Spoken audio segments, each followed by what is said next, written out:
Hello, I'm Fraser. And I'm Fairuz, and we're in Year 8 in Sunmarke School. We're really excited to show you this chromatography experiment. The chromatography experiment lets you separate dyes from a solution. So for this experiment, you're going to need some paper, draw a line with pencil in it, and a pen and some water. To conduct this experiment, first find the line, and then in the center of your line, take your marker and add a dot.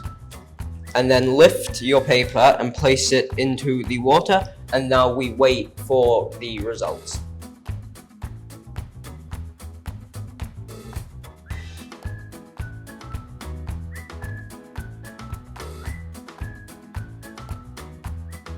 These are the results from after we have finished the chromatography experiment. We started off with black ink, and look how many colors we have now.